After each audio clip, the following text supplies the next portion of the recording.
Today I want to take you on a journey through space where I hope to leave you with a better idea of why astronomers are quite convinced that dark matter exists.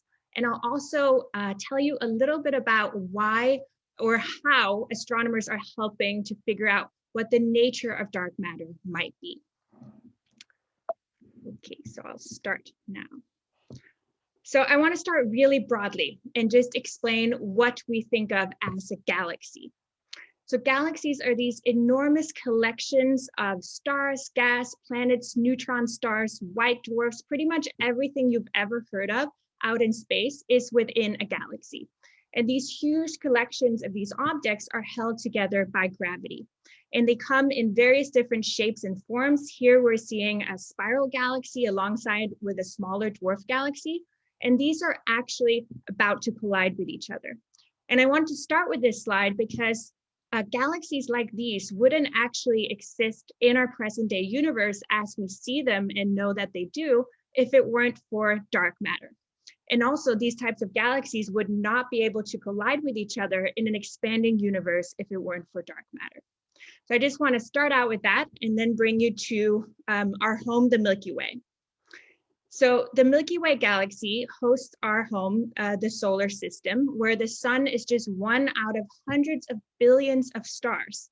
And the one Milky Way, our galaxy, is just one galaxy out of hundreds of billions of galaxies in our universe. So that's just kind of to set the scales of what we're working with here. We have so many different observational evidence now of galaxies. And I really like to start by saying that only 100 years ago, we didn't really know that there were other galaxies than our own home, the Milky Way. So to go from knowing of just one galaxy to now knowing of billions is really remarkable. And it's happened in quite a short time scale of just 100 years. So I want to start out to let everyone just try this chat feature where Emily will be telling me what you are voting on. So I want to just start out by asking if any of you know which galaxy the Milky Way might collide with in 3 to 4 billion years. Is it 1, the Andromeda Galaxy, 2, the Large Magellanic Cloud, or 3, the Milky Way 2.0? And I'm just gonna let everyone find their chat feature here on Zoom and have time to kind of type in what they think the answer might be. Yeah, so just to clarify, you'll see that the chat is disabled. So you want to put your answers into that Q&A box on the bottom of your Zoom screen. And so we see a lot of ones coming in, a lot of ones. I'm seeing exclusively ones so far, Sarah. Wow, that's great. That's correct. We will actually collide with another galaxy, which I will be talking a bit about today. The Andromeda Galaxy, which is the closest large spiral galaxy to the Milky Way. And I just love showing this visualization. So here you're seeing what the Andromeda Galaxy would look like viewed from Earth. So you're seeing this little fuzzy blob. And now as I turn on this video, you'll see what it'll look like in 2 billion years on the sky from Earth.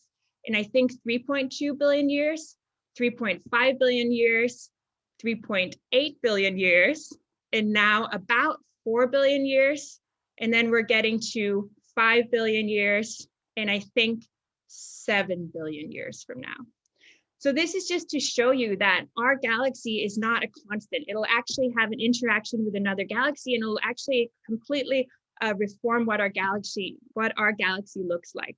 So it's unclear whether or not we would be able to have this view of our night sky because the sun will probably only last for 4 billion more years. But I just wanted to show you what it looks like when two galaxies collide from Earth. So what is our universe made out of? Everything I've been talking about now in terms of galaxies and their planets and stars and neutron stars, and everything that we are made of, everything we touch here on Earth, everything we know of in the periodic table, that's what astronomers refer to as ordinary matter, or we call it baryonic matter. And the reason this matter is different is that we interact with light. So I'll get back to that in a second. But it turns out that only about 5% of the entire energy budget of the universe is made out of these objects that I just mentioned. So actually a very small fraction. So there's a whole other section here that's called dark energy that I won't really touch much upon today, but it's basically the mechanism that's creating the accelerated expansion of our universe. So our universe is expanding, and it's expanding faster and faster, but we really don't know much about what dark energy is. However, there are exciting advancements in kind of figuring out how it behaves in time, and that's also done at the Simons Foundation. What I will talk about today is this dark matter. So dark matter differs from ordinary matter in that it doesn't seem to be interacting with light. So while if you shoot a light ray at me, I'll absorb it, and I'm even emitting light because I have a temperature, that doesn't seem to be the case for dark matter. So it's hard to figure out what dark matter is. But what really always excites me is that from so many different observational experiments coming at the science from a completely different angle, we keep getting to this same answer, that there's about 5 times as much missing matter in the universe, dark matter, as there is normal matter.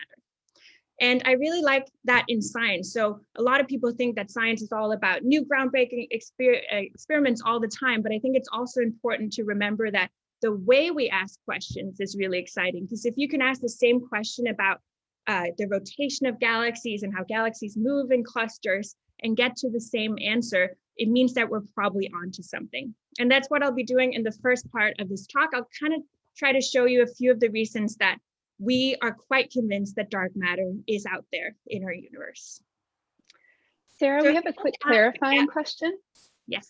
Quick clarifying question. Can you just explain briefly, the primary difference between dark matter and dark energy? Yeah. So dark matter is mass. It interacts gravitationally, and we think it's some type of particle, and I'll get back to this a lot. Where dark energy, we actually really don't know what it could be. It could be some vacuum energy field in the universe that's creating the expansion, but more than that, at least I don't know. So yeah, I hope that clarified a little bit. Dark matter is mass. It interacts gravitationally. Great, thank you. Okay. So here we're looking at a spiral galaxy. And this is what we kind of expected to see before we knew about dark matter when we were looking at galaxies. So if you look here at how this galaxy on the left is rotating, you can see it's rotating quite fast in the center. And then as you're looking out at that spiral arm, it really isn't rotating that much. And we can understand this similarly in our own solar system. So in our solar system, we just have the mass of the sun, and then the mass of all the planets as you move out really don't add that much mass to the entire system. So as you move away from the sun due to the loss of gravity, you're actually going to decline in your velocity as you move away from the sun in a solar system. And similarly, in galaxies as these, we can see they have a high concentration in their centers, and then you shouldn't add that much more mass as you move out. So this is kind of what we expected to find when we looked at how galaxies are rotating. So here I'm showing kind of a cartoon version of what I just said, and showing you the equation here based on what we know from gravity, which is really saying that if r here, which is the distance from the center, if that's getting larger, that means your velocity v should be getting smaller. And here in the equation, m is the enclosed mass within that orbit that you're looking at, and g is the gravitational constant. So this was what we expected to see when we went out and observed galaxies. What we did see, however, was something very different. So I now want you to kind of look exactly at the edge of these two different galaxies. So the one on the right now is more of what we actually observed in the real universe. And you can really see the difference in how that edge of the spiral is rotating a lot faster. So what we actually found is that this velocity curve, and this is just me drawing in Keynote, so take it with a grain of salt, but this red curve that we observed was actually not at all declining. It was flat, or in some cases rising. So what does that mean? It could either mean that everything we're counting up in the galaxy give us a mass. So it could mean that we're missing some of that mass. And exactly if we rearrange that equation, you can actually calculate based on that velocity difference how much mass you're actually missing. So from this was one way we concluded there must be some missing matter out there. And you can flip the argument around and saying, if there weren't this missing matter, these galaxies should actually be flying apart because they wouldn't be held together gravitationally. So this was one of the very first, actually not the first, but one of the first ways that we really convinced other scientists in the world that dark matter probably exists out there. So that's the first observational clue that we have about in galaxies when we look at how they rotate based on we can count up all the mass that we see. There's about 80% of that mass missing to explain how they're rotating. This brings me to one of my favorite graphs in astrophysics. And each of these dots here actually represent one galaxy. And I just want to take a moment to kind of emphasize how remarkable that is. So we went from not knowing other galaxies than just the Milky Way 100 years ago to now being able to map out hundreds of thousands of galaxies. And I want to explain this graph a little bit in more detail. So the way you should read this is that you and I are sitting in the center here. This is observations from Earth. We are not the center of the universe, but we're at the center of our observations. And what you're seeing here as you're looking towards the edge of this circle is that you're going to earlier times in the universe. And that's really the defining thing that makes astronomers able to do what they do, is that light takes a finite time to travel towards us. So as we're looking further away, we're actually looking back in time. And that's already here in this graph quite remarkable that each of these dots is a different galaxy. And you can almost just see evolution in this graph itself. So of course, it's a little bit harder to observe things further away, but you can notice these clusters of galaxies. We call them filaments of galaxies. And also parts of this graph where there are holes, where there are voids of galaxies. So where galaxies don't really appear to be located in our universe. So there are two different colors here. And I wanted to ask the question, if you could figure out which one of these colors are real observations, so actual galaxies in the universe, versus simulated observations, where it's just astronomers that have put in gravity and the evolution that we think the universe would have had if we include dark matter, and see how galaxies distribute themselves. So I'm just going to repeat that because that got a bit confusing. So my question is, which of these colors do you think is a computer simulation? Do you think 1, blue, 2, red, 3, they're the same, who cares? And I won't be offended in any of these answers. So feel free to vote for 1, 2, or 3. I can flip back to this if you want to see it again while Emily's looking at the answers. Let's see. Okay, the answers are coming in. You know, I think I'm seeing a split between red and blue in the answers here, Sarah. And not a lot of 3s? There's a 3. Okay. Okay, a few threes, but I think the majority are split between 1 and 2. Maybe I phrased 3 a little bit too rudely. Okay, so the correct answer is actually red. Sorry, the red one, yes, the red one is a simulation.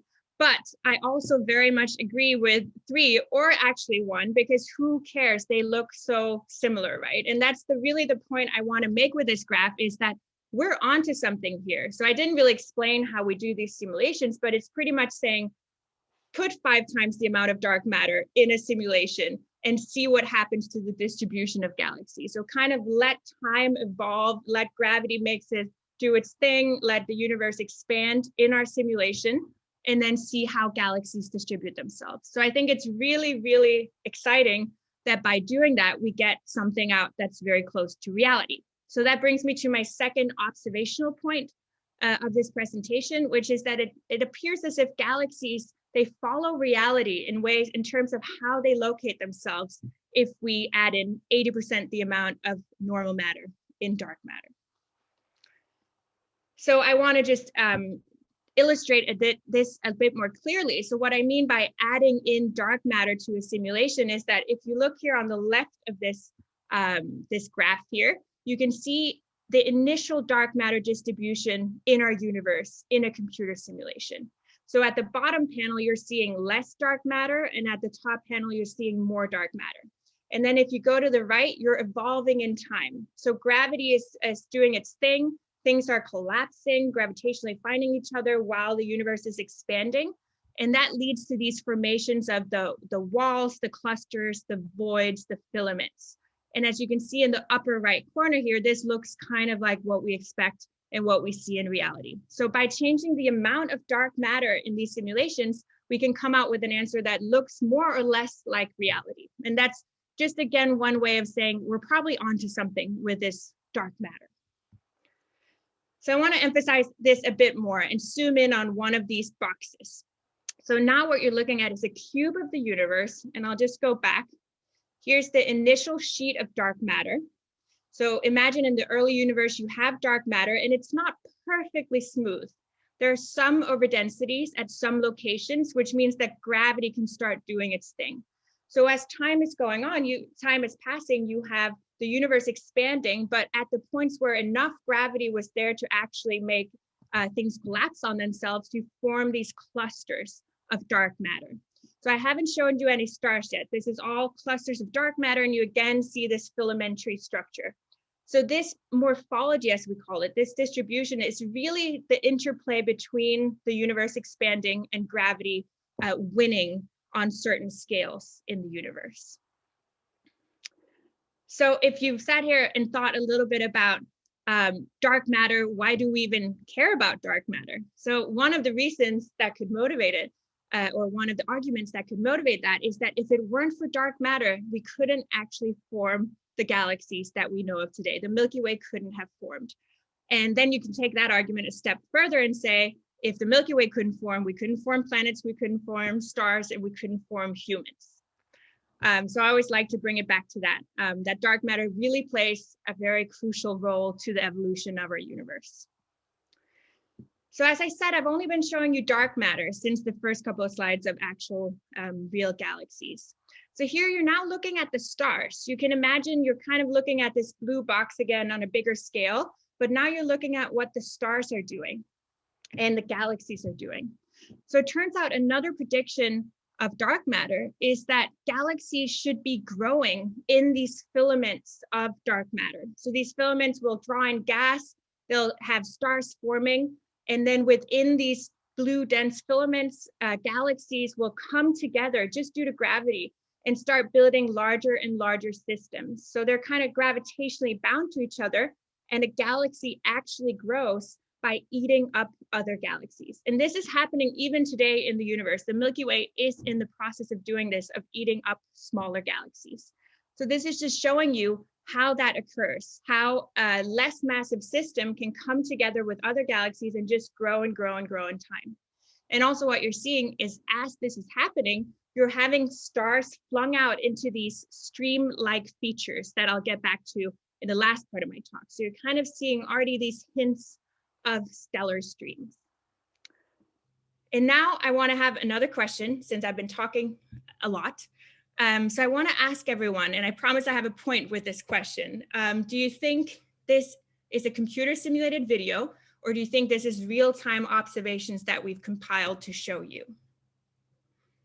And I remind you again, it's we won't keep track of what you're voting. So feel free to speak freely. So far I'm seeing, a few of each answer, but mostly ones in the responses in the Q&A. Okay, great. So one is actually correct, but it's kind of a trick question, because if you're not an astronomer, you might not be thinking about this all the time. So the reason that I'm asking this question is because I want to make a point that in the real universe, we really can't see galaxies grow in real time. So we would not have been able to take those types of observations. In the real universe, what we can do is we can look at a galaxy close by, kind of as I hinted at, and then go way further out, which is further back in time, and kind of track, is there a trend of how the shapes of these galaxies are changing in time? But we'll never see that same galaxy further back in time as we're seeing later on. It'll be different galaxies. So that's a very hard exercise to do. So the reason for this is simply the enormous physical scales and also the time scales at which this happens. So these galactic collisions, they take often billions of years, or at least hundreds of millions of years to occur. So in reality, we can see these beautiful snapshots of galaxies that are about to collide, but we can't really see the growth of galaxies directly. And the reason I'm discussing all this is that from our understanding of dark matter from the previous slide, we think that there's a set way that galaxies should be growing. They should be growing through eating up other galaxies. So that brings me to my next slide, which is very near and dear to my heart. This is what I do in my research. I work on stellar streams. So what you're seeing here is a bunch of different real observations of galaxies. And this black diffuse starlight that you're seeing around most of these galaxies is stellar streams. And these are actually relics of other galaxies falling into these more massive galaxies. So while we can't see galaxy formation in real time, we can have these beautiful snapshots where we actually see real evidence that a galaxy is growing by merging, we call it merging with other systems. And within these stellar streams, in their width, in their morphology, how they're shaped, if we're lucky enough to have kinematics, velocities, in that there's kind of hidden clues from gravity of how these systems have evolved. So from knowing the shapes of these, we can actually turn back time by including gravity in simulations and figure out how galaxies grow.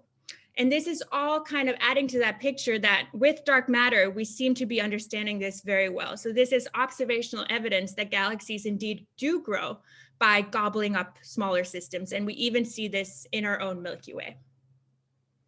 So that brings me to my just third conclusion point of the first part of the talk, which is that through observational evidence, we can see that galaxies also grow as we would expect from dark matter. So we now have a few different clues, and there are many, many more, but I want to spend the rest of the talk discussing dark matter more. So I'm going to leave this here, but hopefully at this point, you have an idea of why we think dark matter is out there and the way it affects things that we can actually measure. So while dark matter only interacts gravitationally, we can't really see it. We can see how it affects all the stars and gas that we can measure.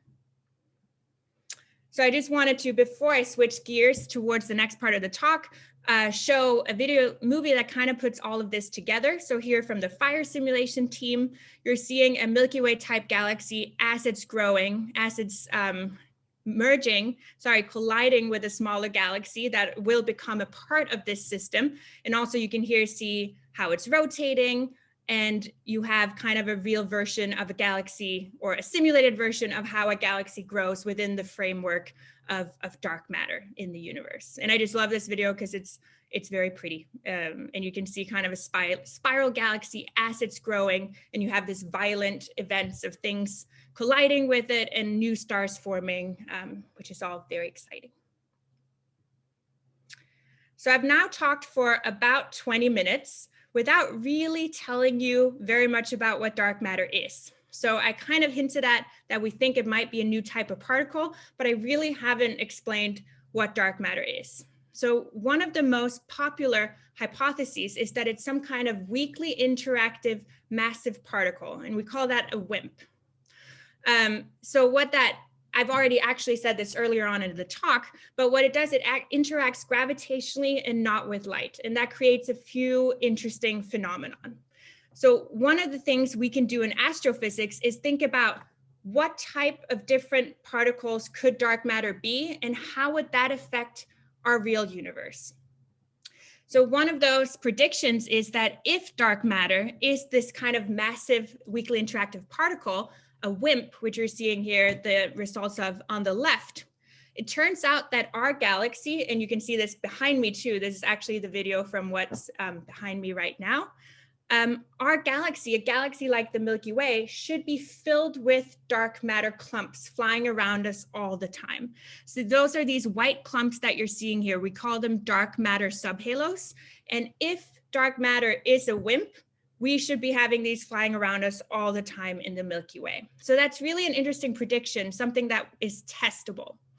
So on the other hand, if you look here at the right panel, if dark matter were instead lighter particles, it turns out they wouldn't clump as easily. And this has to do with how fast they're moving, and dark matter doesn't really appear to be colliding with each other. So it collapses into these more diffuse halos, we call it. And here on the right, you're seeing if dark matter is instead a much lighter particle than the hypothesized WIMP, we wouldn't have as many or as small of these dark matter clumps. So this is a vastly different picture, right? You can see on the left, we should have thousands of these dark matter clumps flying around us at all time. And on the left, we really shouldn't. So one thing that we're doing now, astronomers, that we're trying to help figure out what dark matter is, what the nature of the particle is to see if we can find observational evidence of these low mass dark matter subhalos, as we call them, because that would really be a smoking gun to rule out the lighter types of dark matter particles. So this is again where stellar streams come in very handy. So this is a real observation of a stellar stream around a spiral galaxy that we're seeing edge on. And in the Milky Way, we know of roughly 60 of these types of stellar streams. And the reason they're exciting is, for example, or a few different reasons. So as you can see here, it's kind of wrapping around the whole galaxy. So this is a smaller system that has once been a dwarf galaxy, a smaller galaxy that has fallen into this spiral galaxy and is now being tidally torn apart and kind of wraps around this entire spiral galaxy. And it's kind of probing that area where a lot of the dark matter should be located. So before I go any further with that, I want to ask, I think this is my last question, just to make sure I'm not only talking at you. Do any of you know how we actually measure the mass of the sun? So I was referencing back to the solar system a bit earlier with how galaxies are rotating. So now, and this is kind of more of a difficult question than some of the other ones, but I just want to see, do any of you know how we measure the mass of our own sun? 1, from the Parker Solar Probe, 2, from X-rays, 3, from the orbits of the planets. So coming in the Q&A box, we have, I think, representations from all 3 answers, but it looks like the majority are saying number 3. Okay, so that's totally fair. And number 3 is the correct one, but this was tricky because I haven't really told you. This is just, did you know it or did you not know it? But so in our own solar system, the way we can measure the mass of the sun is we know the laws of gravity and we can see how planets are orbiting the sun. So how much mass is really pulling on them. So the correct answer here is 3. And the reason I mentioned this is because that's kind of a similar technique you can use with stellar streams. So stellar streams are created from these objects that were once held together by gravity. Now they're falling into another galaxy. So these dwarf galaxies falling in, as you were seeing in the videos, and they're being tidally torn apart. And what's really cool about these stellar streams is that they pretty much, not exactly, but they pretty much trace out orbits in the galaxy. So you can actually use these streams to weigh galaxies and figure out how much dark matter there is in a galaxy, which is otherwise hard to do. So that's one of the reasons they're exciting. And I want to just show you here, it's a simulation from Adrian Price-Whelan, who's also at the Simons Foundation, where you're on the left just seeing one of these types of objects, a simulation, and imagining it's orbiting a galaxy like the Milky Way that you're seeing edge on. And in the right panel, you're just seeing that same stream in the frame of the stream, so zoomed in on that stream. So on the left here, you can see that these stellar streams, I can kind of rewind it, they grow in time as these smaller objects are orbiting the larger objects. And you already saw this in the illustrious simulation where I showed you how galaxies grow in their stars by merging with other systems. You kind of saw some of these streams forming. And you can understand their formation purely from gravity and how much mass is really pulling on you from all of the matter in a galaxy, so also from the dark matter. So just one more slide to make sure we kind of all are on the same page of what stellar streams are. So this is a bit more technical, but you can imagine here on this weird graph that I'm showing you that the one mass, M1, is representing the entire Milky Way. So that's just one clump of mass. Then the second clump here, M2, could be a galaxy that's falling into the Milky Way and gets tidally torn apart, or it could just be a group of stars, what we call a globular cluster, for example, a cluster of stars of roughly 50,000 stars that are held together by gravity and orbiting a galaxy. So what happens at these weird intersections and points is that if you're just this one clump, you're a star residing in M2, you're orbiting within a little cluster or within a little dwarf galaxy, but you're simultaneously falling into a whole other galaxy here, M1. There'll be a point in space where you'll feel just as much gravity from the system that you're coming in within, so the little cluster or the little dwarf, as you would feel from the entire Milky Way. And if you're at that point, this is highly simplified, but if you're at that point, which this red circle traces out, you could actually start leaking out and start orbiting that entire galaxy instead of orbiting your little clump. So this is how stellar streams form, and we form these leading and trailing stellar streams from this mechanism. So that's just going back again to kind of show you this is what they look like in reality. So another reason that stellar streams are very exciting is that if we have these thin stellar streams that occur if you have a smaller clump of stars, so not actually a dwarf galaxy, but just a cluster of stars orbiting another galaxy, which we have a lot of in the Milky Way, hundreds. If those, when those streams form, they're thinner. So what's actually really cool about those streams is that the larger streams can be used to measure the mass of a galaxy, but these smaller streams should actually be sensitive to clumps of dark matter flying close to them. So I'm putting in that the Electia simulation here, where you could see the clumps of dark matter subhalos, as we call them. And the reason this was exciting is because certain particle prescriptions for what dark matter is would create different distributions and different masses and sizes of these small clumps of dark matter. And here in this movie that I'll play again, this little orange clump is supposed to be a dark matter clump, and it doesn't physically really hit the stream necessarily, but just the fact that something with a mass, something with a gravity, the dark matter clump that we can't see, comes close to a stellar stream would perturb those positions of the stars in that stream and create what we see here as a little gap. And yeah, so just to bring this plot up again, this is actually a way that astronomers have now proposed to look for these clumps. So if we see gaps in these streams, it'd be really exciting because that could be evidence of the nature of the dark matter particle if we see small enough clumps creating these gaps.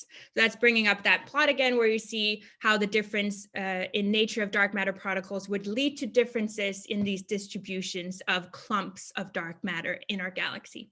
So sorry, this is getting a bit technical, but it's very close to my own research field.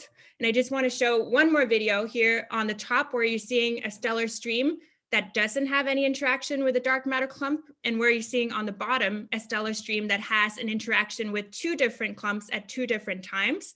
And you won't see the clump because they're dark matter. What we're looking at here is the stars, but what you can see is gaps forming in these streams. So with time, these gaps are growing, and depending on what type of thing hit you, what type of clump of dark matter that hit you, these gaps will look different. So very excitingly, in our own Milky Way, we do know of a few real examples of stellar streams. This is Palomar 5, that's from one of these clusters of stars that are tidally tearing apart as it orbits the Milky Way. And a lot of my thesis work was on this stream. And the reason I'm bringing up this particular plot here is because you can actually see underdensities in this stream. So if we had enough of these examples and enough ways of ruling out other things creating these gaps, it could really be a test of, do we have in our own galaxy clumps like the ones behind me flying around and perturbing stellar streams? So one of the things I'm working on now is that in the Milky Way, we actually only have a few handful of these examples. And people at the Simons Foundation have been working on this and done a lot of progress within the last couple of years on exactly this subject. But I've gotten excited about the prospect of finding some of these stellar streams in other galaxies than our own Milky Way, just to build up the sample that we have to look at, to kind of not only have a few examples of gaps, but really start to realize that this is happening in every galaxy. So if we could expand our observations of streams in other galaxies, that would be really exciting. So I want to bring this is going to be the most technical part of the talk, so bear with me. But I wanted to just show you here the last couple of minutes what I actually am doing to find these streams. So I'm developing a computer code that is optimized to search for thin stellar streams in other galaxies than the Milky Way. And this is what I've spent the last couple of years also at the Simons Foundation working on, apart from in between other projects too. So what's really happening here in my code is that you can probably see a stream going through this field of gray dots. These should all be representing stars, and this stream that you're seeing here at an angle is this fake stream that I've put in just to show how my code works. So what happens is that I take the position of each of these little dots, each of these stars, and transform them into something called a rho theta space. So I grab all of those stars and take each of them and use the transformation down here. So you go from position, x, y, to rho theta. And what's actually happening is that each little single star gets its own full sinusoidal curve. And what's really exciting for streams here is that through this transformation, if you have a star that's located in the stream, here's one of the curves that it produces. And then if you pick two other stars that are also located in the stream, they happen to all overlap at the exact same point in rho theta space. So the reason this is exciting is because it becomes a much easier problem to just search for over densities in rho theta space. So pretty much search for dots instead of elongated streams that could be in various shapes. So that's very simplified what my code is doing. And with that, I'm hoping to find streams in other galaxies than the Milky Way. So to bring it back to the beginning, you remember Andromeda and hear the video of Andromeda coming closer to us. So this is what we're seeing Andromeda like from Earth at present day. And astronomers have gone out and actually observed the stellar halo around Andromeda. So now I'm just gonna move away from that video. And what you can see here, so this is from the PANDAS team looking at stellar streams around another galaxy, around the Andromeda galaxy. And what you're seeing here is you can actually already, by eye, resolve a lot of the streams. But these turn out to be from dwarf galaxy streams. And those aren't really what we want to search for these low mass dark matter subhalo clumps, because the signatures wouldn't be clear in these wider dwarf galaxy streams. So what I'm now doing is that I'm applying my code to hopefully find some of the thin stellar streams that we can use in the search for low mass dark matter subhalos that could help us figure out what the nature of dark matter is. And I know Emily has asked me this in many of our group meetings, what I have found so far. So I want to preface this with a lot of these are probably not real, but this is what my code has found. And I really wanted to show all of you and Emily today what I've been working on. So I want to again emphasize, I'm now looking into all of these little thin streams that I'm finding to see whether or not they're real. So some of them are definitely artifacts in the data. Some of them are on top of the dwarf streams, but there might be a chance that we've found some of these thin stellar streams in other galaxies. And hopefully I can use that to figure out what dark matter really is. So that was just to tell you what my own research field is really about. So with that, I'll end and just summarize what I hope we all learned. Galaxies are gigantic objects, and from the way that they're rotating, from the way that they're located in our universe, distributed, and from the way that they're growing, it seems to all depend on how much dark matter there was in the initial universe, and it seems to work out really nicely with reality when we have 5 times as much dark matter as normal matter. And then I want to say we still don't know what dark matter is, but I'm hoping that astronomers can help particle physicists figure out what dark matter is and really figure out what type of particle dark matter is by using stellar streams. And with that, I'll end and thank all of you for coming.